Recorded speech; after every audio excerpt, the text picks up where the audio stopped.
오늘 우리에게 주신 말씀입니다. 누가복음 1장 39절에서 56절까지 말씀입니다. 누가복음 1장 39절에서 56절까지 말씀입니다.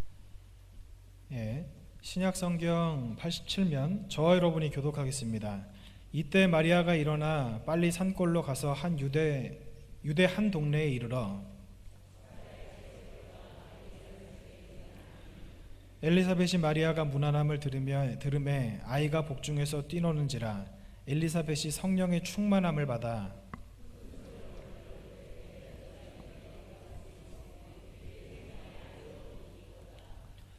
내 주의 어머니가 내게 나아오니 이 어찌된 일인가.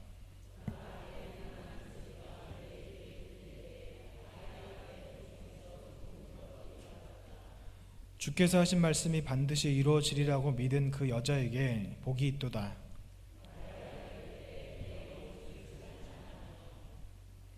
내 마음이 하나님 내 구주를 기뻐하였음은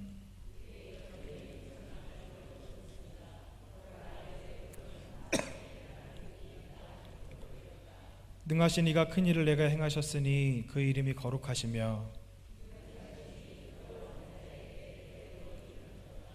그의 팔로 힘을 보이사 마음의 생각이 교만한 자들을 흩으셨고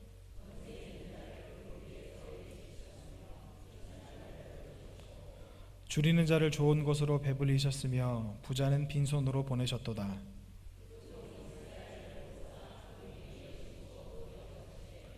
우리 조상에게 말씀하신 것과 같이 아브라함과 그 자손에게 영원히 하시리로다 하니라. 마리아가 석 달쯤 함께 있다가 집으로 돌아가니라. 아멘. 지금 신년특별 새벽기도회가 진행되고 있어서 새벽에 나오신 이후에 이제 예배를 참석하시려고 댁에 가지도 못하시고 이렇게 예배 자리를 사모하신 여러분들께 하나님의 은혜와 평강이 가득하시기를 축원합니다. 하나님께서는 우리를 복 주시려고 부르셨습니다.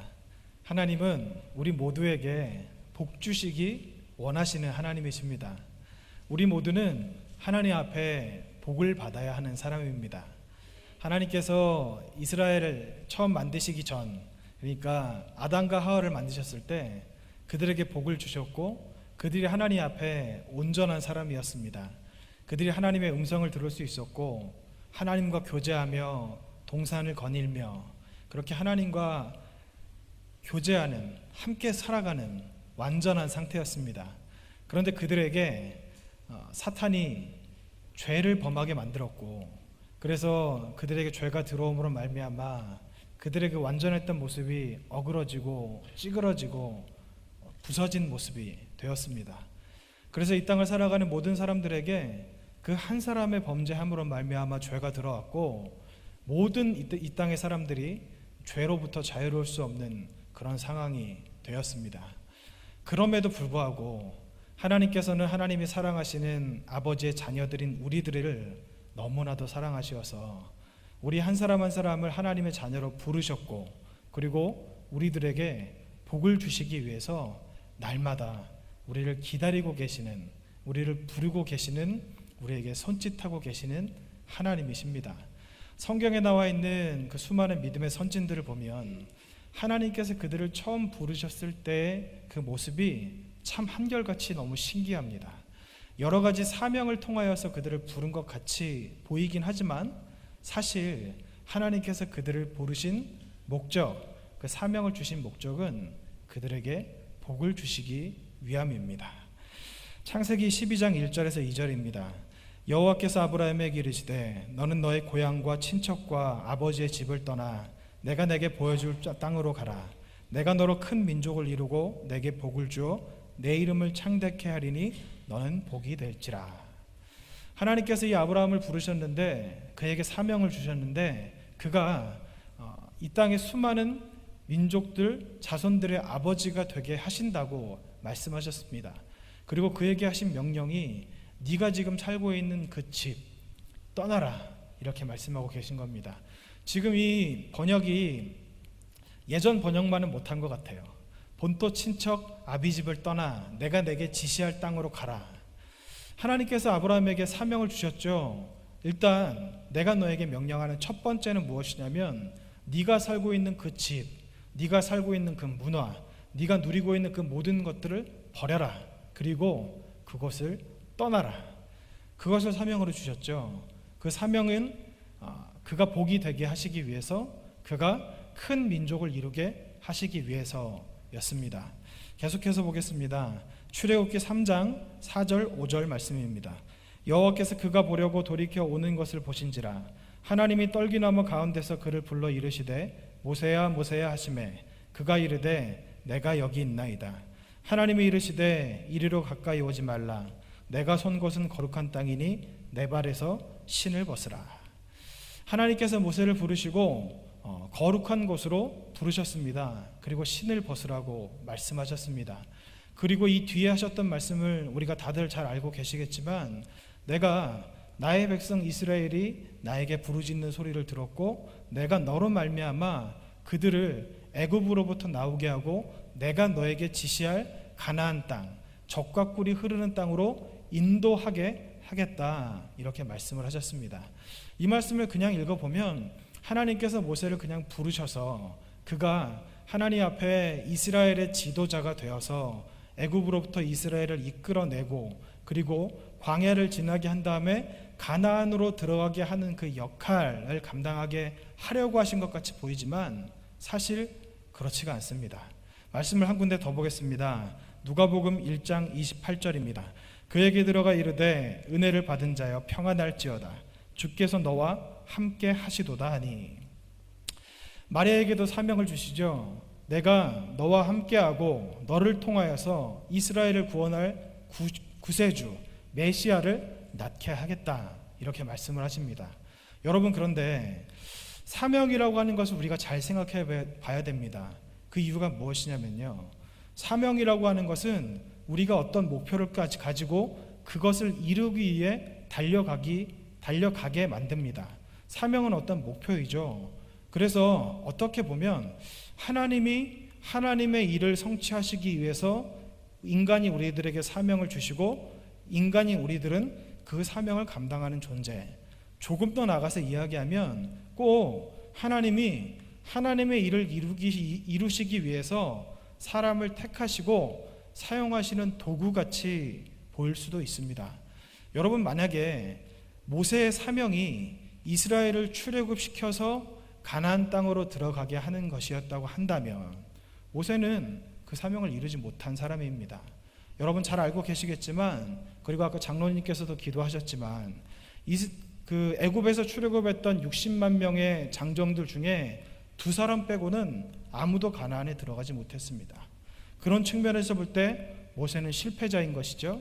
그러나 하나님께서 그 부분에 대해서 책망하지 않으시고, 그리고 모세조차도 가나안 땅에 들어가지 못했음에도 불구하고 이스라엘에 이와 같은 선지자가 다시 일어나지 못하겠다고 하나님께서 말씀하셨던 이유는, 이스라엘 사람들이 모세를 바라보았을 때 마치 하나님을 보는 것 같이 보았다고 말씀하셨던 이유는 무엇이냐면, 하나님께서 모세를 부르신 사명이 단순히 이스라엘을 이끄는 지도자, 그래서 출애굽시키고 가나안 땅으로 들여보내는 역할을 하는 것이 아니라, 그것은 이스라엘에 향한 모세의 어떤 하나의 역할일 수도 있겠지만, 사실 하나님께서 모세에게 주신 사명은 오늘 제가 아까 읽어드린 그 말씀, 이곳은 거룩한 곳이니 내 신을 벗으라, 여기에 있는 것입니다.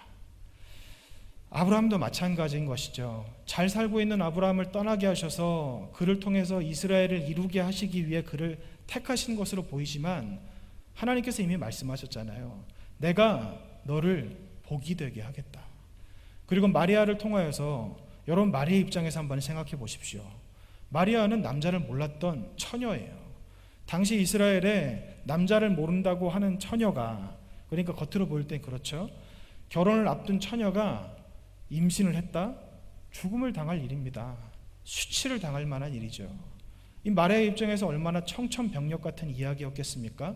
그런데 하나님께서 마리아에게 이런저런 설명도 없으시고 좀 이렇게 사람들이 이해할 만한 방법으로 하지도 않으시고, 성경에 한 번도 나오지 않았던 방법으로, 그리고 다시 나오지 않을 방법으로 성령으로 잉태를 하게 하신 거예요. 우리가 이 성경을 읽을 때는 하나님의 역사는 참 크고 놀랍다. 성령의 섭리하심이 참 우리의 지식의 수준을 뛰어넘는다 라고 생각하면서 볼 수 있겠지만, 여러분, 마리아의 입장에서는 어땠을까요? 하나님께서 단순히 마리아를 예수님을 낳게 하시기 위한 도구로 사용하신 것일까요? 그렇지 않다는 겁니다. 우리들은 이 땅을 살아가며 하나님을 믿으며 살아갈 때 사명이라는 것에 굉장히 집착을 해요. 사명이 꼭 우리의 정체성과 같이 생각을 합니다. 사명이 우리의 정체성은 맞죠. 그러나 우리가 알고 있는 사명과 하나님께서 우리에게 주신 사명은 다릅니다. 우리가 알고 있는 사명은 어떤 역할을 감당해서 교회에서 중요한 역할을 하고, 또 어떤 분들은 가난한 자를 돌아보고, 또 어떤 분들은 다른 방법으로 여러 가지 모형으로 사명을 감당한다고 생각하시지만, 사실 하나님께서 우리에게 주신 사명은 바로 이것입니다. 하나님께서 아담과 하와를 처음 만드셨던 그때 그 모습으로 회복하고 돌아가는 것. 우리가 원래 흙에서 왔는데 그 흙으로 돌아가는 존재라는 것을 인정하는 것. 어그러지고 부서진, 찌그러진 우리들의 영이 다시 한번 예수 그리스도를 믿음으로 말미암아 살아나고 하나님과 온전하게 교제하는, 하나님이 우리와 함께 하시는 것, 이것이 바로 우리 개인에게 주신 사명이라고 할 수 있습니다. 이것을 다른 말로 복이라고 말씀드릴 수 있는 것입니다. 요한삼서 1장 2절 말씀입니다. 사랑하는 자여, 내 영혼이 잘된 같이 내가 범사에 잘되고 강건하기를 내가 간구하노라.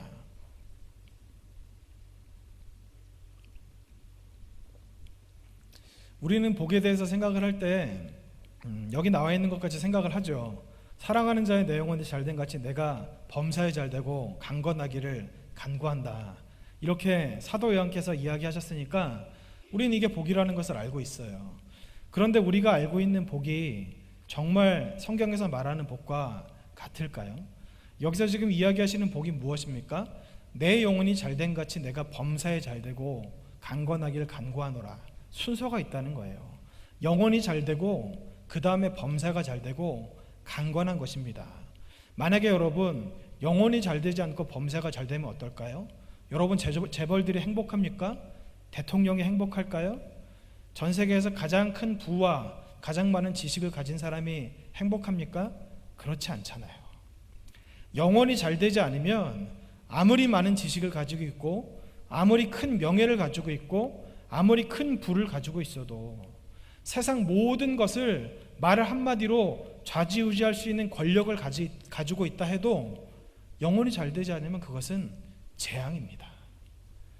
예전에 어떤 분들이 농담 삼아 그런 말들을 많이 하셨죠. 우리 하나님을 믿는 사람들 중에 로또 맞은 분이 있으면 하나님 앞에 회개 기도하라는 말씀을 하신다는 이야기를 제가 들었습니다.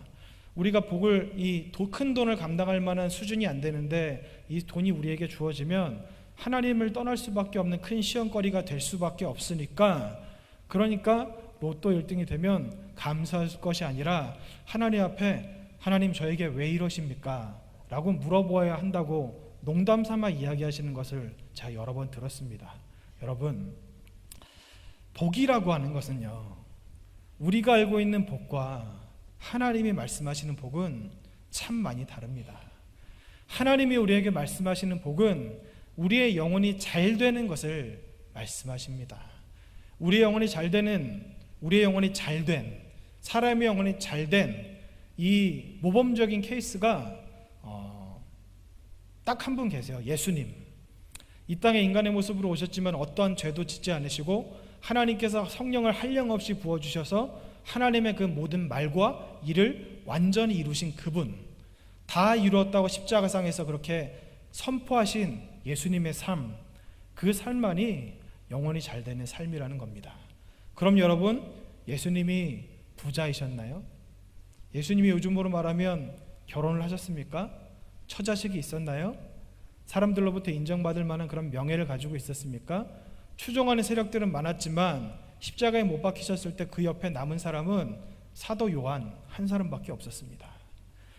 예수님을 그렇게 쫓았다고 하는 그 수많은 사람들이 예수님의 십자가에 못 박혀 죽으셨을 때 다 떠나고, 심지어 애제자였던 베드로조차도 예수님을 부인하고 저주하고 도망갔습니다. 우리가 알고 있는 복은 예수님께 적용한다면 예수님은 복받은 사람이 아닌 거예요. 영혼이 잘된 같이 범사에 잘 돼야 되는데 범사가 잘 안 되셨잖아요. 채찍 맞으셨잖아요. 비난 당하셨잖아요. 조롱받으시고 십자가에 달리셨잖아요. 아무런 죄도 없으신 그분이. 그런데 예수님은 영원히 잘 되셨습니다. 그 십자가에 달리시는 모든 과정이 다 지난 이후에 사망 권세를 이기시고 부활하셔서 이 땅에 성령을 선물로 보내주시며 하늘로 올라가셨고, 지금은 우리를 위해서 중보하고 계신 분이 바로 예수 그리스도 그분이시라는 겁니다. 여러분, 어떤 복을 추구하고 계십니까? 우리 중에 복 받기 싫은 사람은 아마 없을 거예요. 이제 곧 설날이 다가오죠. 그러면 새해 복 많이 받으세요. 그리고 우리 신년 예배 때 인사가 새해 복 많이 받으세요 아니었습니까? 여러분, 다른 분들에게 인사하실 때 말씀하시는, 빌어주시는 그 복이 과연 무엇입니까? 우리의 영혼을 위한 것입니까? 아니면 범사를 위한 것입니까? 성경에서는 영혼이 잘 되고 범사가 잘 되고 강건한 것이 복이라고 하셨습니다.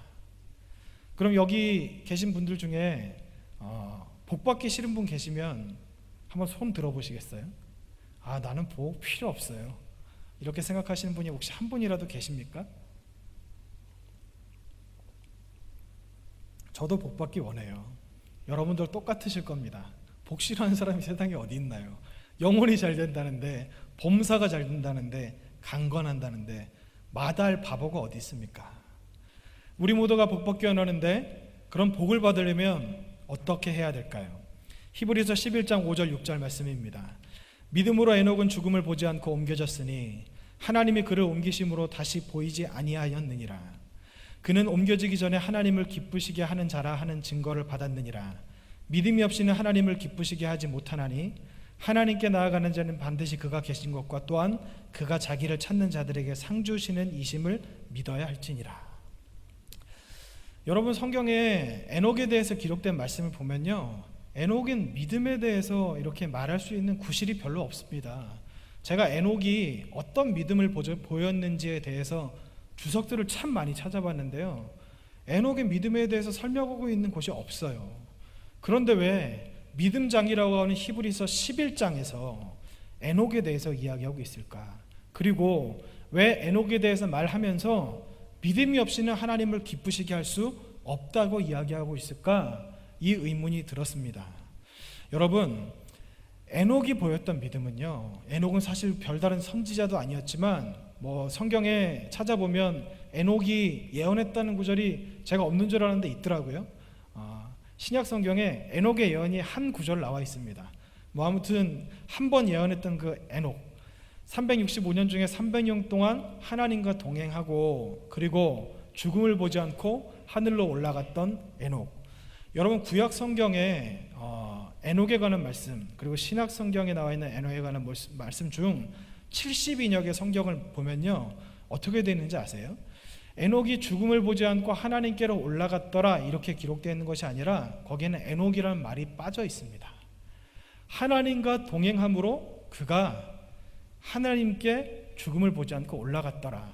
이게 어떤 것을 의미하는지에 대해 찾아봤더니 뭐라고 되어 있냐면요, 하나님과 동행하는 사람의 대명사가 에녹이기 때문에 굳이 에녹이라는 이름을 넣지 않아도 충분히 설명이 된다고 그렇게 이야기하는 거예요. 다른 말씀으로 말씀을 드리면 이게 어떤 뜻이냐면요, 히브리서 11장에서 이야기하시는 에녹의 믿음은 하나님과 동행하는 믿음. 에녹이 하나님과 동행한 것 그 자체가 믿음이라고 설명하고 계신 겁니다. 에녹이 하나님과 300년 동안 동행했으니까, 그래서 그것으로 말미암아 믿음을 보였으니까, 그러니까 하나님께서 기뻐하셨고 그에게 선물을 주신 거예요. 죽음이라고 하는 그 사망 권세를 경험하지 않고 그냥 살아있는 그 상태로 하나님께로 올라가는 그 영광을 얻게 된 것입니다. 얼마나 하나님이 기쁘셨으면 그런 선물을 주셨을까요? 얼마나 하나님께서 기쁘셨으면 성경에 딱 두 명, 그 중에 한 명을, 두 명 중에 한 명을 에녹에게 주셨을까요? 수천 년의 역사 동안 전 인류 가운데 단 두 사람에게 주신 선물입니다. 이 선물의 가치가 얼마나 대단할까요? 여러분, 다이아몬드가 비싸다고 하지 않습니까? 비싼 이유가 무엇입니까? 희소성이 있기 때문이죠. 여러분, 길에 가다가 땅을 파는데 다이아몬드가 나오면 온 천지에 다 다이아몬드가 깔려 있다면 다이아몬드의 값이 지금과 같을까요? 그렇지 않을 거예요.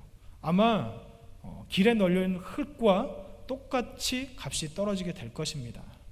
우리가 이야기하는 하나님께 주신 복이 많다고 하는데 그 중에 전 인류에서 딱 두 명만 받은 선물을 받았던 사람, 에녹. 도대체 어떻게 하면 이런 선물을 받을 수 있을까? 도대체 에녹이 무엇 때문에 하나님을 기쁘시게 해서 그런 선물을 받을 수 있었을까? 성경을 통해서 유추해 보면 300년간 하나님과 동행한 것, 이것밖에 없습니다. 우리와 특별하게 달랐던 것도 없어요. 막 대단한 믿음을 보인 적이 없습니다. 다른 사람들에게 자기의 재산을 나눠 주온 적도 없고요. 그리고 성경에서 이야기하는 그 선지자들과 같이 막 하늘의 진리를 폭포수같이 쏟아냈던 그런 사역을 하지 않았던 사람이 바로 에녹입니다. 그냥 하나님과 동행하기만 했던 거예요. 그런데 이것이 하나님을 기쁘시게 했다는 겁니다. 이것이 하나님의 기쁨이었다는 겁니다. 에녹을 통해서 우리가 알 수 있는 것은 무엇인지 아십니까? 믿음이 관념이 아니라는 거예요. 믿음이 단순히 우리가 생각하는 어떤 교리에 동의하는 것이 아니라는 겁니다. 믿음은 실제입니다. 믿음은 현실적으로 존재합니다. 그런데 여러분, 믿음이 실제하려면, 믿음이 현실이 되려면 행해야 합니다. 행동하지 않는 믿음은, 행하지 않는 믿음은 죽은 믿음이라고 야고보서에서 계속해서 말씀하고 계시지 않습니까? 제가 나중에 또 설명드리겠지만 그것은 단순히 행위 없는 믿음이 죽은 믿음이다라고 말씀하시는 것 이상을 이야기합니다. 아까 우리가 읽었던 그 아브라함에 관한 말씀, 창세기 12장에 아브라함에게 하나님께서 나타나셔서 말씀하신 이후에 아브라함은 곧바로 자기의 모든 것을 버리고 자기가 누리고 있던 모든 것을 다 내려놓고 떠납니다. 그리고 출애굽기 3장 4장에서 하나님께서 모세를 만나 주셔서 그에게 말씀하셨을 때 모세 또한 바로 길을 떠납니다. 애굽으로 가게 되는 것이죠. 마리아는 어떻습니까? 마리아도 오늘 성경에서 그렇게 이야기하잖아요.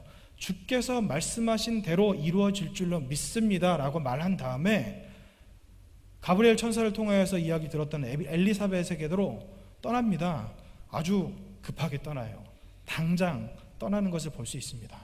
여러분 한번 생각해 보십시오. 내가 믿습니다 라고 이야기하는데 아무것도 하지 않는다면 그 믿음을 통해서 어떤 일이 일어날까요?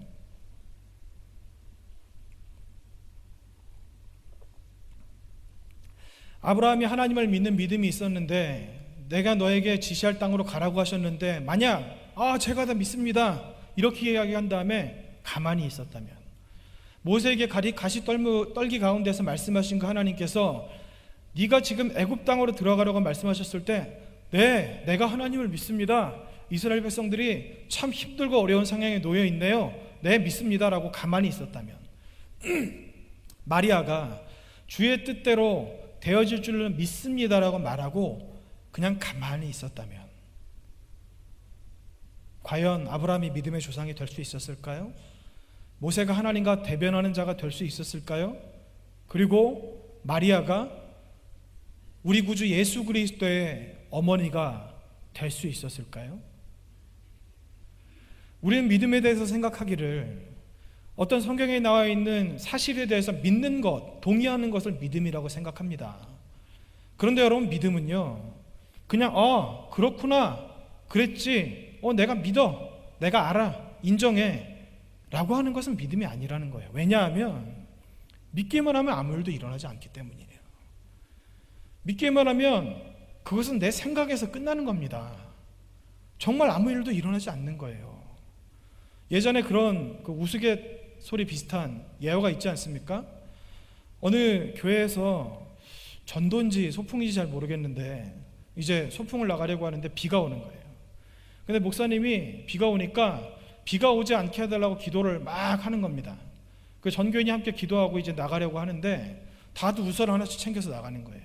근데 꼬마아이 하나가 우산을 안 챙겨 들고 나가면서 목사님이 너는 왜 우산을 안 챙기니? 그렇게 이야기하시니까 그 아이가 비 오지 않게 해달라고 기도했잖아요. 비 안 올 건데 왜 우산 챙기세요? 이런 이야기를 했다는 그 우스갯소리가 있지 않습니까? 여러분, 믿음이라는 것은요, 우리 머릿속에 있으면 아무것도 아닙니다. 아무 일도 일어나지 않는 거예요. 믿음을 관념으로 생각하니까, 믿음을 사변적으로 생각하니까 믿음이 우리 삶에 아무런 능력도 나타낼 수가 없게 된다는 말씀인 겁니다. 야고보서 2장 18절 말씀입니다. 어떤 사람은 말하기를 너는 믿음이 있고 나는 행함이 있으니 행함이 없는 내 믿음을 내게 보이라. 나는 행함으로 내 믿음을 내게 보이리라 하리라.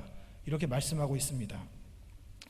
제가 아까 말씀드렸던 것 같이 아브라함이 떠나지 않았다면, 모세가 떠나지 않았다면, 마리아가 떠나지 않았다면, 아브라함이 순종하지 않았다면, 모세가 순종하지 않았다면, 그리고 마리아가 순종하지 않았다면, 여기 나와 있는 행함이 있는 믿음과 행함이 없는 믿음 중에 어떤 것이겠습니까?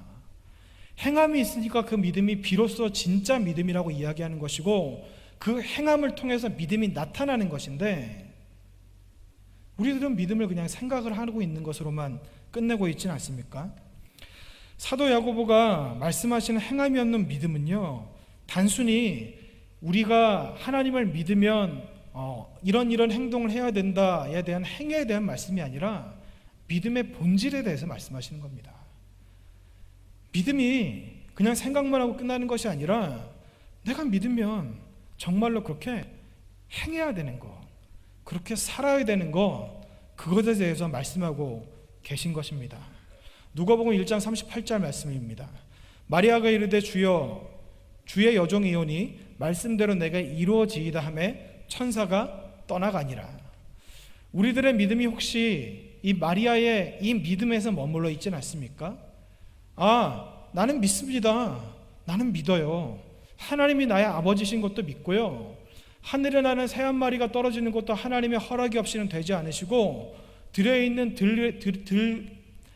꽃과 풀을 입히시는 분도 하나님이시니까 나도 입히신다는 건 믿습니다.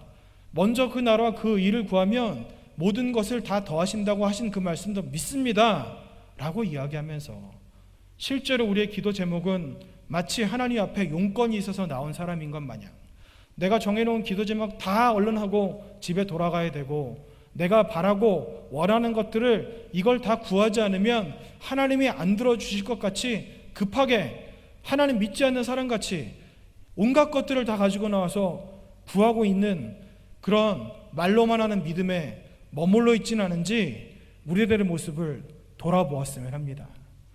믿음은 그냥 인정하는 것으로 끝나는 게 아니에요. 믿음은 우리가 행동해야 비로소 역사가 일어나는 것입니다. 그렇다면 여러분, 믿음이 무엇인지를 자세히 한 번 더 살펴보겠습니다. 히브리서 11장 6절 말씀입니다.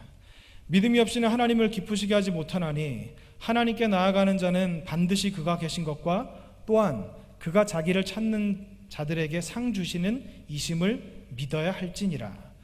여기서 말하는 믿음이라고 하는 것은요, 이겁니다. 하나님을 찾는 거예요. 그리고 하나님이 계신 것을 믿는 겁니다. 그런데 여러분, 여기서 한 가지 이상한 것이 있어요. 믿음이 없이는 하나님을 기쁘시게 하실 수 없다고 했는데, 보십시오. 하나님을 찾는, 하나님께 나아간다고 이야기하고 있지 않습니까?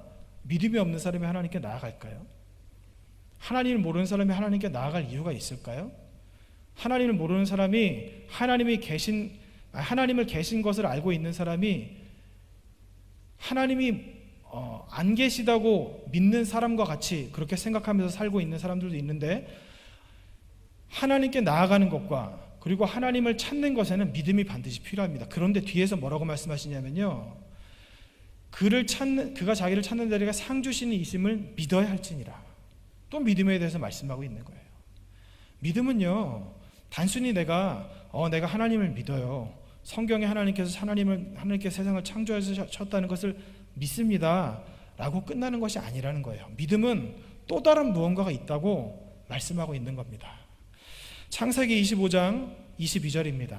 그 아들들이 그의 태 속에서 서로 싸우는지라 그가 이르되 이럴 경우에는 내가 어찌할꼬 하고 가서 여호와께 묻자온대. 믿음의 한 가지 모습이 보이는데요. 그것은 무엇이냐면요, 많은 것을 내포하고 있는데 믿음을 가진 사람이 가지고 있는 그 행위 중에 하나는 무엇이냐면 하나님께 나가서 묻는 겁니다. 하나님께 나가서, 여기 보세요, 그 아들들이 그 태 속에서 서로 싸우는지라 그가 이르되 이럴 경우에는 내가 어찌할꼬 하고 가서 여호와께 묻자온대. 이게 사실 별거 아닌 것 같잖아요. 뱃속에서 뭐 애들이 발길질하면서 그럴 수 있잖아요. 애가 뱃속에서 발길질을 하면 나중에 뭐 축구선수 된다, 운동선수 된다고 그렇게 이야기하시면서 건강하다고 말씀하고 하시는 분들도 계시지 않습니까? 이런 별것 아닌 것에도 하나님 앞에 나아가서 물었다는 것이 바로 믿음이라는 겁니다. 여러분, 우리가 믿음이 있다고 이야기하는데 우리의 언행 심사를 다 지켜보시고 우리의 삶을 주관하신 하나님 앞에 과연 어떤 것을 묻고 계십니까? 우리가 하나님 앞에 기도한다고 하는데 여러분, 그 기도의 내용이 어떤 것인지 한번 곰곰하게 돌아보는 그런 시간이 되셨으면 합니다.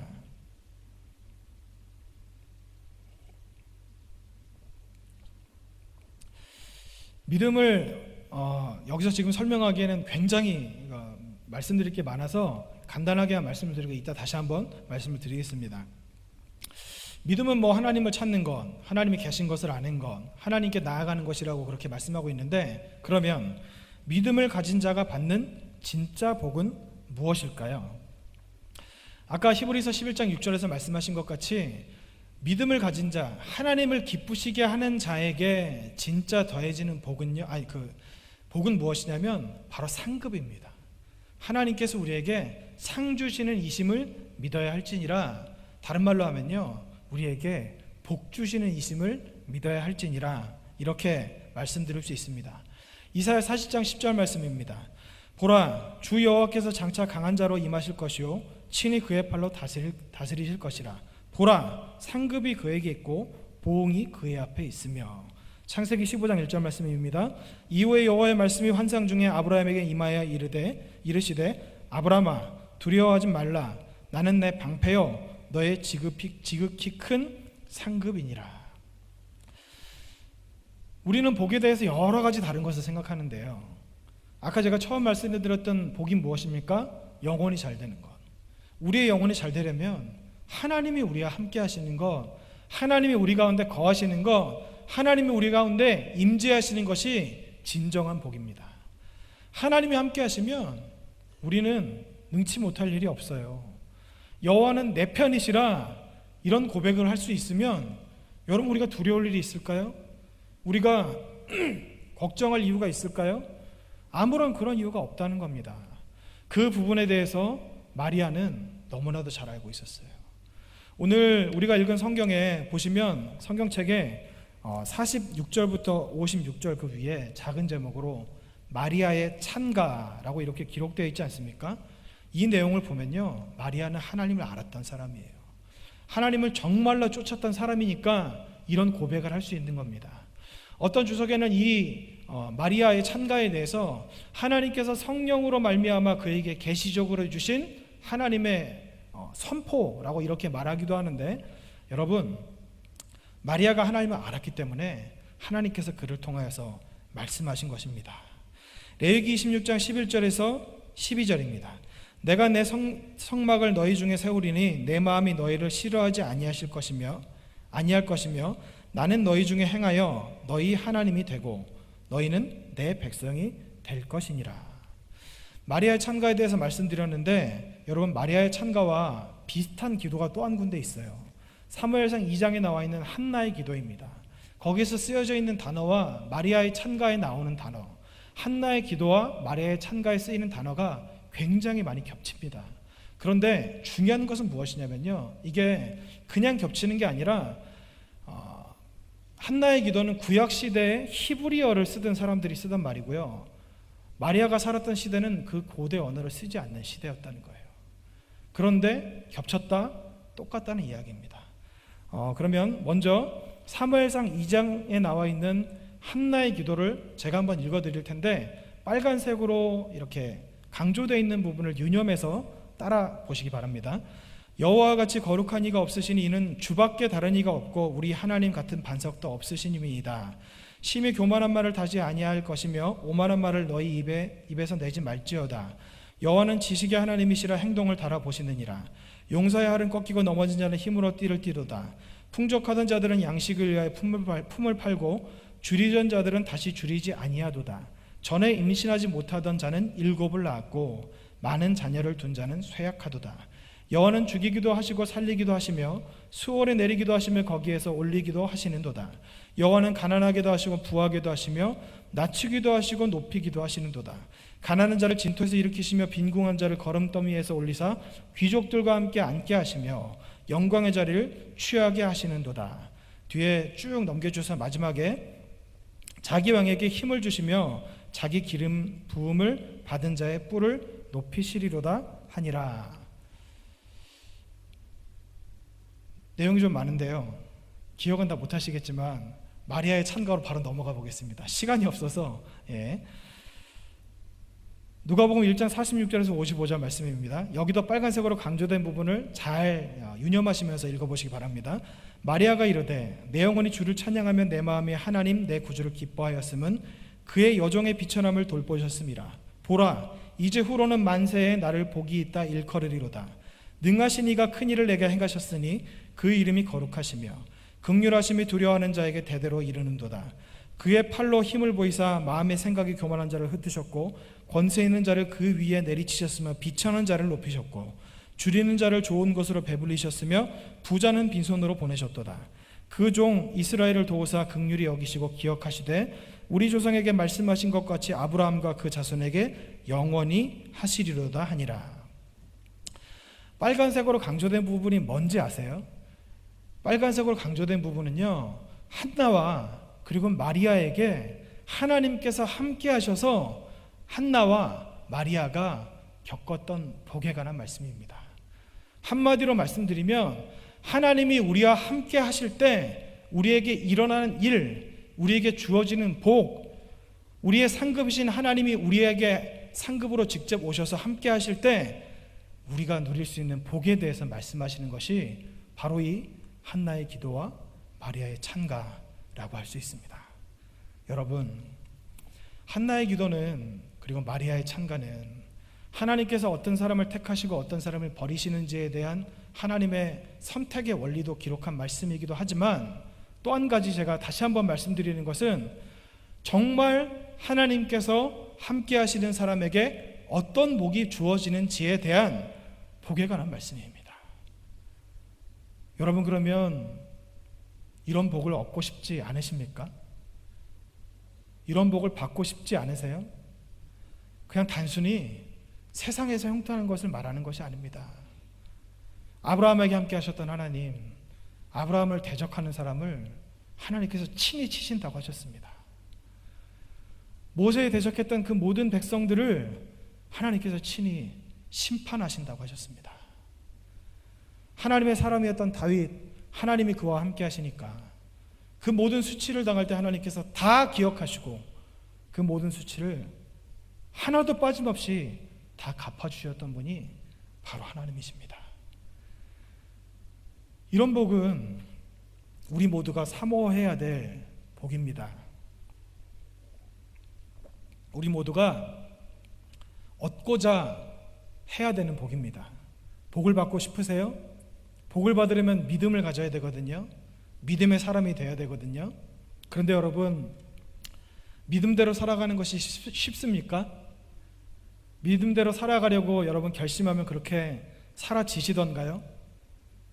내가 이제는 죄를 짓지 말아야지, 하나님 뜻대로 살아야지 라고 결단하고 눈물을 흘리고 회개하면 그 주에는 예전보다 죄를 덜 짓게 되던가요?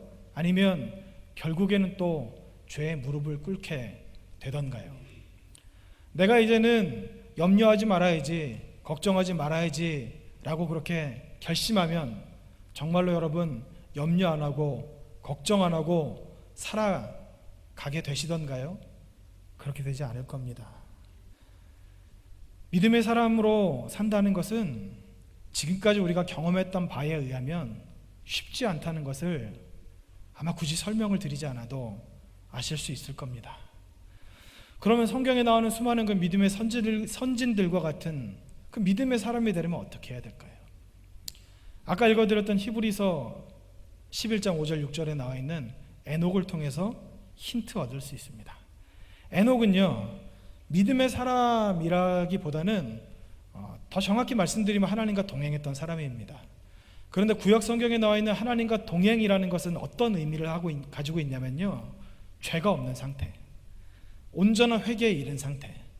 하나님은 거룩한 분이시기 때문에 죄와 함께 할 수 없으시고 죄가 있는 인간과 함께 하실 수 없기 때문에 그 죄를 제물에다가 양도하고 그 죄가 양도된 제물이 죽는 것으로 말미암아 사람이 거룩하게 되고 그때 비로소 하나님께서 그들 가운데 임재할 수 있다고 말씀하신 그 상태, 에녹은 죄가 없는 상태였던 거예요. 여러분, 이게 가능할까요? 가능하겠습니까? 어떻게 하면 죄를 짓지 않고 살아갈 수 있을까요? 어떤 분들은 그런 이야기 하더라고요. 사람이 온전해지는 것은 불가능하다? 아닙니다. 성경에 쓰여 있어요. 된다고 몇 번이나 이야기합니다. 모든 사람이 죄를 범하였으며 하나님의 영광에 이르지 못하였더니 라는 구절을 가지고 그렇게 말씀하시는데, 그것은 우리가 자연인으로 살 때의 모습입니다. 하나님 앞에 거듭나면 예수님께서 말씀하셨잖아요. 내 말이 너희 안에 거하고 너희 말이 너희가 내 안에 거하고 내 말이 너희 안에 거하면 무엇이든지 원하는 데 구하라 다 이루리라. 온전한 상태라는 거예요. 이게 된다고 말씀하시는데 어떻게 하면 그렇게 살아갈 수 있을까요? 어떻게 하면 에녹과 같이 온전하게 회개해서 하나님과 동행할 수 있을까요? 토마스 멘토는 이렇게 이야기했습니다. 믿음은 우리에게 향하신 하나님의 사랑에 대한 응답이며 하나님께 드리는 사랑의 반납입니다. 믿음은 주님의 사랑에 도취되어 감사하는 마음으로 모든 일을 행하게 합니다. 하나님께서 우리를 사랑하신 것에 대한 반납이 바로 믿음이라고 말씀하시는 거예요. 믿음이 어디에서 오는지 알 수 있는데, 길성란 교수님께서 쓰신 에베소서를 어떻게 읽을 것인가라는 책에서 이렇게 이야기하고 있습니다. 그리스도인이 되는 것은 우리를 위해 자신을 속죄 제물로 주신 그리스도의 사랑을 깨닫는 것이요 그에 반응하는 것이다. 그래서 그리스도인의 가장 중요한 특징은 그리스도를 인격적으로 사랑하는 것이다. 그리스도께서 우리를 사랑하시고 우리 또한 그리스도를 사랑하는 관계가 기독교 신앙의 핵심이다.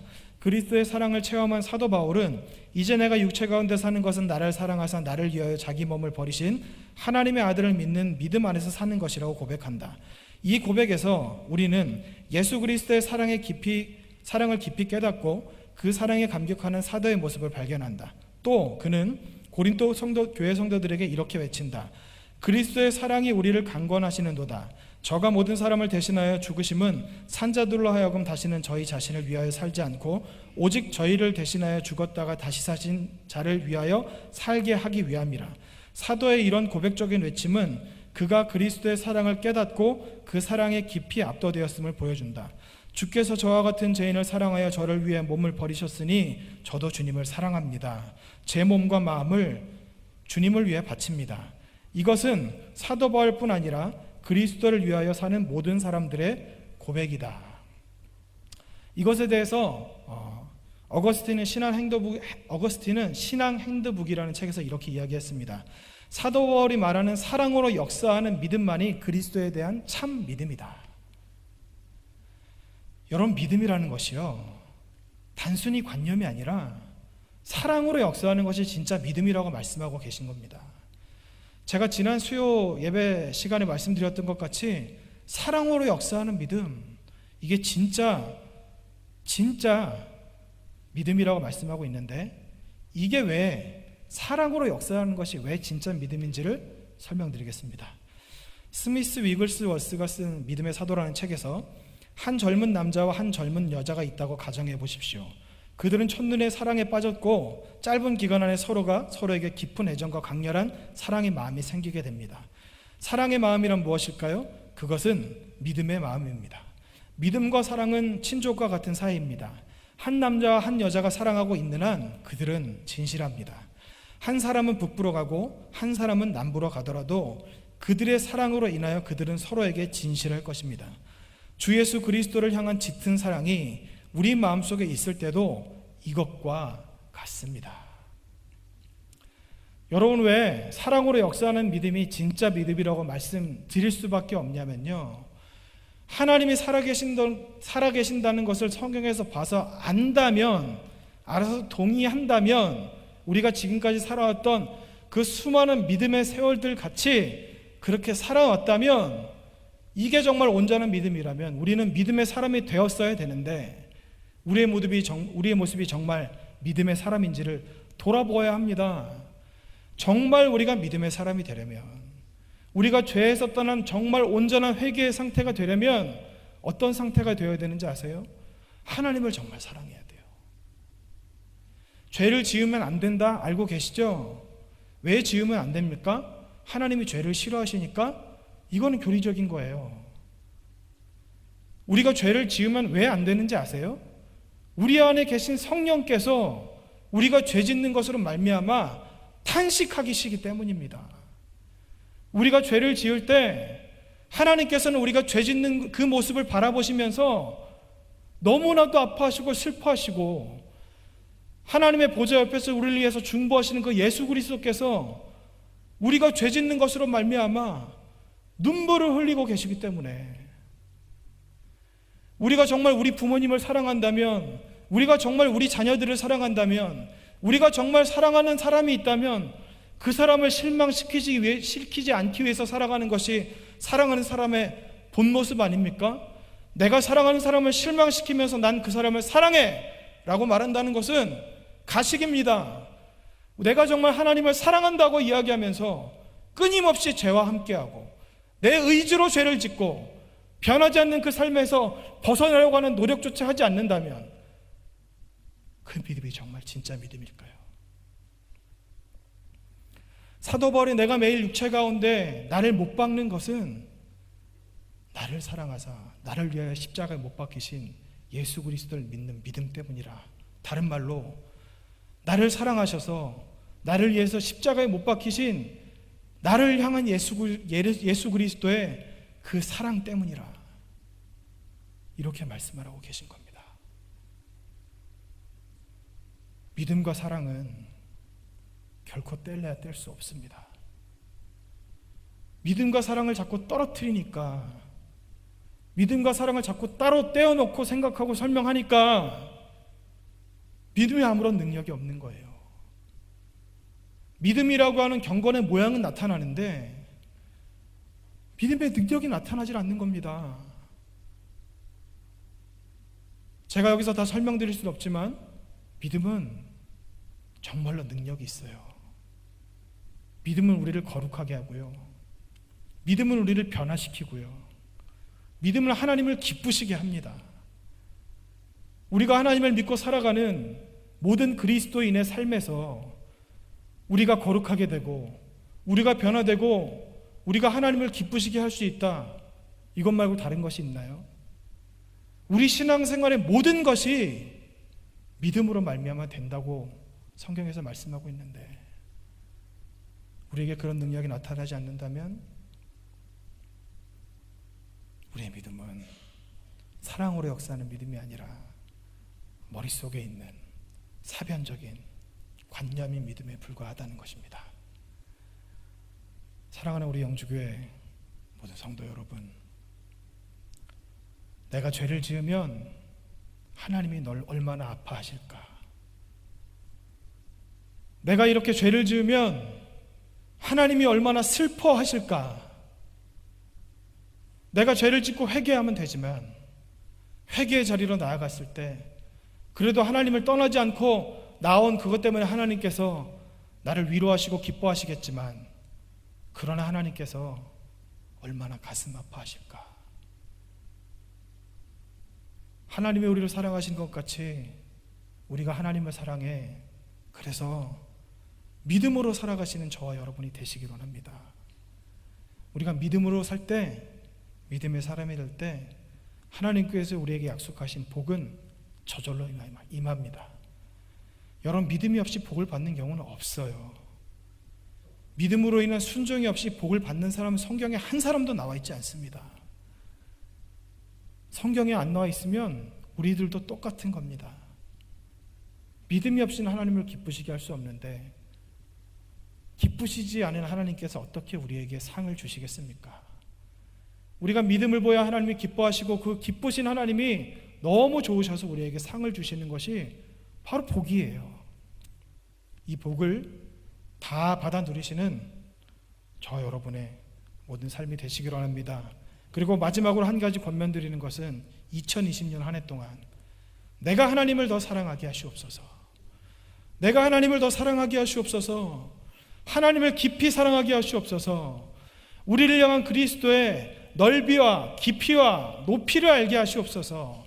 충만한 하나님의 그 지식에 넘치는 사랑을 우리가 정말 현실적으로 알게 하시고, 그래서 믿음으로 살아가는 한 해가 되게 하시옵소서. 이렇게 살아가시는 우리 모두가 되시기로 합니다. 이 시간 우리의 마음을 들어서 함께 찬양하겠습니다.